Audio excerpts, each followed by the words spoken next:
Hello दोस्तों, स्वागत है आप सभी का हमारे चैनल एचडी ओनली में। दोस्तों एक बार फिर हम आप सभी के लिए लेकर आ गए हैं एनएफ रेलवे यानी कि north frontier Railway cell notification for engagement of act apprentices post के लिए रिक्रूटमेंट का नोटिफिकेशन जारी किया गया है। इसमें टोटल पदों की बात करें दोस्तों तो 5,647 इसमें पद रखे गए हैं। और बाकी जानकारी दोस्तों, इसमें क्वालिफिकेशन क्या रहनी चाहिए, आपकी एज लिमिट क्या मांगी गई है, इसका सिलेबस, जॉब प्रोफाइल क्या रहेगी, इसका ऑनलाइन फॉर्म कैसे अप्लाई करना है, साथ ही इसके ऑनलाइन फॉर्म की फीस क्या रखी गई है, ये सारी जानकारी हम आपको इस वीडियो में स्टेप बाय स्टेप बताएंगे। बस आप लोग हमारे साथ वीडियो के अंत तक बने रहिए। और हाँ दोस्तों, अगर आप हमारे चैनल पर नए हैं तो चैनल को सब्सक्राइब और वीडियो को लाइक जरूर कर लीजिए, क्योंकि हम आप लोग के लिए ऐसे गवर्नमेंट जॉब से रिलेटेड अपडेटेड वीडियो लेकर आते रहते हैं। तो आइए दोस्तों, स्टार्ट करते हैं आज का वीडियो।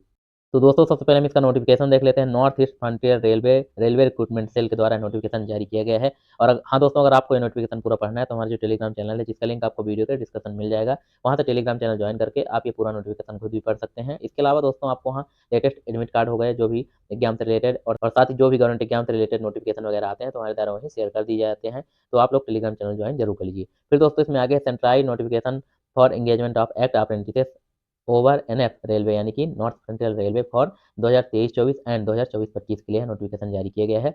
इसमें दोस्तों इसकी जो पब्लिकेशन डेट है वो 4 नवंबर 2024 को इसका पब्लिकेशन हुआ था। फिर दोस्तों इसमें आगे है ओपनिंग डेट, यानी इसका जो ऑनलाइन फॉर्म है वो स्टार्ट हो चुका है। 4 नवंबर से इसका ऑनलाइन फॉर्म स्टार्ट हो चुका है। फॉर्म की जो क्लोजिंग डेट है यानी लास्ट डेट है 3 दिसंबर 2024 तक रखी गई दोस्तों। 3 दिसंबर 2024 तक आप इसका फॉर्म अप्लाई कर सकते हैं। फिर उसके बाद दोस्तों इसमें आगे railway recruitment cell north east frontier railway RRC NFR invites online application from eligible candidates for engagement as act apprentices for imparting of training under the Apprentices Act 1961 is in designated trades in workshops and units in the jurisdiction of North East Frontier Railway against 5,647 total जो slots हैं या पद हैं, इसके लिए notification है जारी किए गए दोस्तों।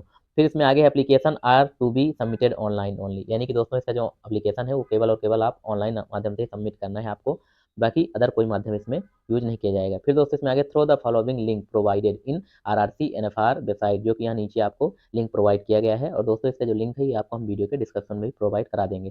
फिर दोस्तों इसमें आगे इसका जो लिंक है देख लेते हैं, तो www.nfr.indiarailways.gov.in, इसी के माध्यम से आपको फॉर्म अपना अप्लाई करना है।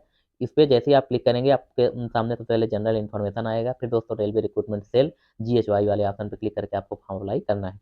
फिर दोस्तों इसमें आगे मोड ऑफ सिलेक्शन देख लेते हैं। इसमें सिलेक्शन प्रोसेस क्या रहेगी वो हम आपको यहाँ नीचे बता देते हैं। तो सबसे पहले क्या दिया गया, apprentices will be selected on the basis of unit wise, trade wise and community wise merit position, यानी मेरिट पोजीशन जारी की जाएगी दोस्तों, यूनिट वाइज, ट्रेड वाइज और कम्युनिटी वाइज।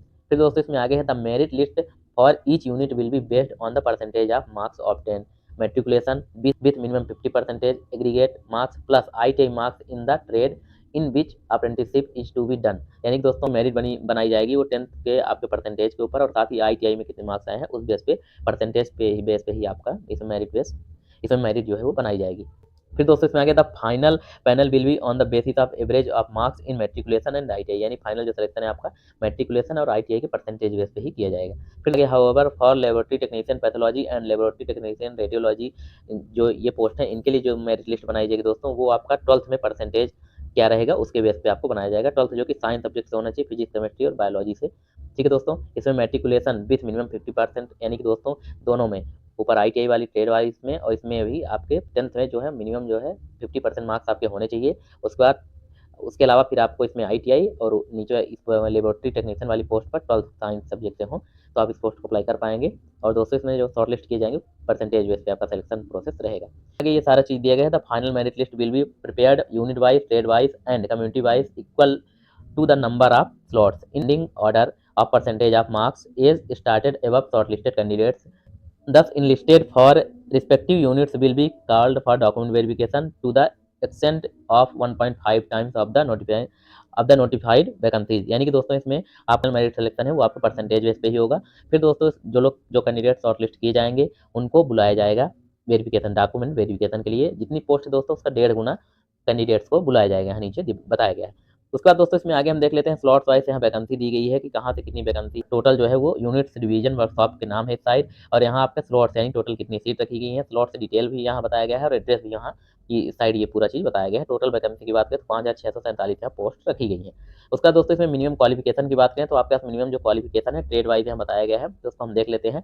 प्लम्बर के लिए दोस्तों प्लम्बर से आपके पास ITI होना चाहिए जो कि 1 साल का रहेगा।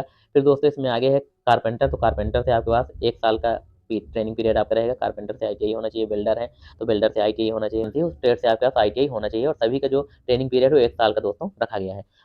फिर दोस्तों एलिजिबिलिटी कंडीशन की बात करें तो नॉट बिलो, यानी कि आपकी जो एज लिमिट है 15 साल से कम की नहीं होनी चाहिए और जो मैक्सिमम एज है इसमें दोस्तों 24 साल रखी गई है। 24 साल से अधिक एज नहीं होनी चाहिए और मैक्सिमम और जो मिनिमम है 15 साल से कम नहीं होनी चाहिए। फिर दोस्तों इसमें एज रिलैक्सेशन दिया जाएगा, जिसमें दोस्तों एसटी एससी को 5 साल का एज में रिलैक्सेशन, ओबीसी एमसीएल को 3 साल का एज में रिलैक्सेशन, वहीं दोस्तों पीडब्ल्यूबीडी जो कैंडिडेट है जनरल वाले उनको 10 साल का एज में रिलैक्सेशन और पीडब्ल्यूबीडी जो कैंडिडेट्स हैं उनको 13 साल का एज में रिलैक्सेशन, वहीं जो पीडब्ल्यूबीडी एसटी एससी कैंडिडेट्स हैं उनको 15 साल का एज में रिलैक्सेशन भी दिया जाएगा। एक्स सर्विसमैन को भी इसमें दोस्तों एज में रिलैक्सेशन दिया जाएगा और ये सारा रिजर्वेशन के बारे में बताया गया है, ईडब्ल्यूएस के बारे में भी, और ये सारे सर्टिफिकेट आपके बने होने चाहिए। जो लोग ईडब्ल्यूएस से बिलोंग करते हैं, एसटी एससी से, ये भी आपको स्कैन करके लगाना है दोस्तों। यहाँ सारा चीज़ यहाँ नीचे बताया गया है। फिर एप्लीकेशन फीस की बात कर लेते हैं। इसमें एप्लीकेशन फीस कितनी रखी गई है, तो नो रिफंडेबल, यानी कि आपकी जो फीस है रिफंडेबल नहीं होगी, 100 रुपये जो कि इसमें फीस चार्ज यहाँ रखा गया है दोस्तों। फिर दोस्तों इसमें आगे है once the online application is completing in all respect candidates will be directed to the payment gateway link RRC NFR website, जो ये वेबसाइट का लिंक दिएगा दोस्तों, इसी के थ्रू आपको डायरेक्ट पेमेंट करने का ऑप्शन रहेगा, इसी के माध्यम से आपको पेमेंट भी करना है। जब आप पूरा फॉर्म अप्लाई कर देंगे उसके बाद पेमेंट करना है आपको। फिर दोस्तों इसमें आगे once the payment is successful candidates will be redirected to website to complete the remaining application process and download the application form. उसके बाद जब आप पेमेंट कर देंगे तो आपको फॉर्म डाउनलोड करने का ऑप्शन दे देगा, उसको आपको प्रिंट या पीडीएफ के रूप में डाउनलोड करके रख लेना है। फिर दोस्तों इसमें आगे है in case candidate face any problem related to payment of fees, यानी कि अगर आप फीस पेमेंट करने से रिलेटेड कुछ प्रॉब्लम फेस करते हैं तो due to which they are unable to download their application please click on verify payment, यानी फिर आपको डाउनलोड नहीं करना है, आपको क्या करना है कि वेरीफाई पेमेंट पे क्लिक करना है, button 2 reconfirm the same form the payment gateway, फिर आपको फिर से सेम फॉर्म आ जाएगा पेमेंट गेटवे का, तो वहाँ से आपको पेमेंट करके फिर आपको फॉर्म डाउनलोड करना है। जब आपका फीस पेमेंट हो जाए दोस्तों तभी आपको इसका प्रिंट और वो जो फॉर्म है वो डाउनलोड करना है। फिर दोस्तों इसमें आगे फीस जो आपकी एसटी एससी कैंडिडेट है, पीडब्ल्यूबीडी जो कैंडिडेट्स हैं और जितनी भी वुमेन कैंडिडेट्स हैं, इनसे कोई भी फीस चार्ज यहाँ नहीं रखा गया है दोस्तों, तो इनका जो फॉर्म की फीस है वो फ्री रखी गई है। फिर दोस्तों इसमें आगे candidate seeking fees exemption economically backward class, यानी कि जो ईबीसी कैंडिडेट्स हैं must fulfil the criteria of having family income less than 50,000 से कम अगर इनकी भी इनकम है तो इन लोग को भी दोस्तों फॉर्म की फीस जो है इनसे भी नहीं ली जाएगी। और इनको सर्टिफिकेट भी पर एनम जो है मस्ट अपलोडेड सर्टिफिकेट, इनको अपना जो सर्टिफिकेट है इसका आपको अपलोड करना पड़ेगा, जिसमें दोस्तों आपकी जो सालाना इनकम है 50,000 से कम होनी चाहिए। साथ ही दोस्तों इसमें जो सर्टिफिकेट आपका ये है इसको इशू होने की जो डेट है 1/4/2024 के बाद करना होना चाहिए, 1/4/2024 से पहले का आपका जो सर्टिफिकेट है ये होना चाहिए। फिर दोस्तों इसमें आगे हाउ टू अप्लाई, यानी फॉर्म को आपको कैसे अप्लाई करना है, तो www.nfr.indiarailways.gov.in के माध्यम से आपको फॉर्म अप्लाई करना है। सबसे पहले इस वेबसाइट पर क्लिक करना है। क्लिक करने के बाद दोस्तों आपको क्या करना है कि application available on the website, इसी वेबसाइट पर एप्लीकेशन अवेलेबल है। फिर दोस्तों आगे candidates will first have to register themselves and then log in accordingly a candidate is allowed to submit only our application submission of more than one application shall similarly disqualify the candidate, यानी दोस्तों अगर आपको एक candidate को एक ही application submit करना है, अगर आप 2-3-4 एप्लीकेशन सबमिट करते हैं तो आपका जो है सारे एप्लीकेशन है वो रिजेक्ट कर दिए जाएंगे। फिर दोस्तों इसमें आगे candidate shall be responsible for the correction of the information filled in their online application, any false information shall lead to immediate disqualified, यानी अगर आप कोई भी जानकारी अपनी गलत बताते हैं तो इमीडिएट में आप डिस्क्वालीफाई कर दिए जाएंगे। फिर दोस्तों इसमें आगे candidate must to print out their online application after final submission, यानी फाइनल सबमिशन करने के बाद आपको इसका प्रिंट आउट ले लेना है, रिकॉर्ड के रूप में रखना है आपको। फिर if found eligible he she will be called for document verification, फिर जब आपको डॉक्यूमेंट वेरिफिकेशन करवाया जाएगा तो दोस्तों ये जो डॉक्यूमेंट है इसको भी प्रिंट है, इसको भी लेके आपको जाना है। उसका दोस्तों इसमें आगे है scan photograph soft copy of photograph, यानी आपकी जो फोटोग्राफ है स्कैन करके यहाँ लगानी है, जो कि दोस्तों गूगल वगैरह चश्मा वगैरह कुछ ना हो, सिंपल आपकी फोटो होनी चाहिए और साथ ही दोस्तों आपको सिग्नेचर भी अपलोड करके लगानी है।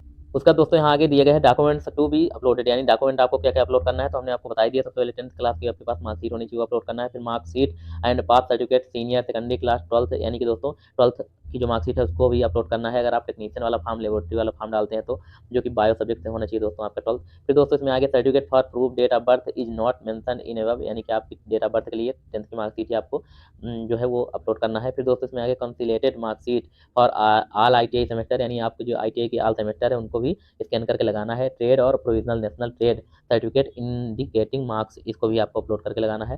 फिर दोस्तों इसमें आगे national trade certificate issued by NCVT, जो एससीवीटी के द्वारा आपको इशू किया गया है उसको भी स्कैन करके लगाना है। कास्ट सर्टिफिकेट अगर आप एसटी, एससी, ओबीसी जिस भी कास्ट से हैं तो उसका सर्टिफिकेट लगाना है। फिर सर्टिफिकेट फॉर ईडब्ल्यूएस कैंडिडेट्स हैं तो ईडब्ल्यूएस का सर्टिफिकेट आपको लगाना है। डिसेबिलिटी यानी कि पीडब्ल्यूबीडी कैंडिडेट्स हैं तो इसका सर्टिफिकेट आपको स्कैन करके लगाना है। डिस्चार्ज सर्टिफिकेट भी आपको स्कैन करके लगाना है। Servicing certificate in case of candidates applying against एक सर्विसमैन है तो इसका सर्टिफिकेट आपको स्कैन करके लगाना है। फिर दोस्तों इसमें आगे certificate for economically backward class यानी कि दोस्तों ईबीसी से अगर आप फॉर्म अप्लाई कर रहे हैं तो इसका भी सर्टिफिकेट आपको स्कैन करके लगाना है। तो ये सारी चीज़ें यहाँ दी गई दोस्तों। उसके बाद यहाँ ट्रेनिंग पीरियड, स्टिपेंड वगैरह के बारे में बात किया गया है, तो यहाँ आपको स्टिपेंड के बारे में नहीं बताया गया है। यहाँ जो अप्रेंटिसशिप की रेट के हिसाब से यहाँ आपको स्टिपेंड वगैरह दिया जाएगा। और टाइम पीरियड दोस्तों 1 साल का इसमें टाइम पीरियड है। हॉस्टल वगैरह, अकोमोडेशन वगैरह कुछ आपको सुविधा इसमें प्रदान नहीं की जाएगी, इसमें साफ-साफ मेंशन किया गया है दोस्तों। फिर इसमें एग्रीमेंट वगैरह ये सारा चीज़ दिया गया है, मेडिकल फिटनेस वगैरह आपको दिया जाएगा। तो इस प्रकार से ये सारी चीज़ें जानकारी यहाँ नीचे दी गई है दोस्तों। जो कैंडिडेट इंटरेस्टेड हो, साथ ही जो लोग एलिजिबिलिटी क्राइटेरिया कंप्लीट रखते हैं, वो लोग इसका फॉर्म अप्लाई कर सकते हैं। इसमें नीचे दोस्तों बाकी डिटेल भी दी गई है। स्लॉट्स अप्रेंटिसशिप ट्रेनिंग के लिए डिटेल में बताया गया है। प्लम्बर के लिए किस किस डिवीजन से कितनी पोस्ट रखी गई है वो भी कैटेगरी वाइज दोस्तों है। तो ये सारा चीज़ आप नोटिफिकेशन के माध्यम से देख सकते हैं। और इसका जो नोटिफिकेशन आपको हमारे टेलीग्राम चैनल स्टडी ओनली, जिसका लिंक आपको वीडियो के डिस्क्रिप्शन में मिल जाएगा, वहाँ से पूरा डाउनलोड करके आप चेक कर सकते हैं, देख सकते हैं एक एक चीज़। तो दोस्तों अगर हमारे द्वारा दी गई जानकारी आपको अच्छी लगी तो हमारे चैनल को सब्सक्राइब और वीडियो को लाइक जरूर कर लीजिए, क्योंकि हम आप लोग के लिए ऐसे गवर्नमेंट जॉब से रिलेटेड अपडेटेड वीडियो लेकर आते रहते हैं। तो मिलते हैं दोस्तों नेक्स्ट वीडियो में, तब तक के लिए धन्यवाद।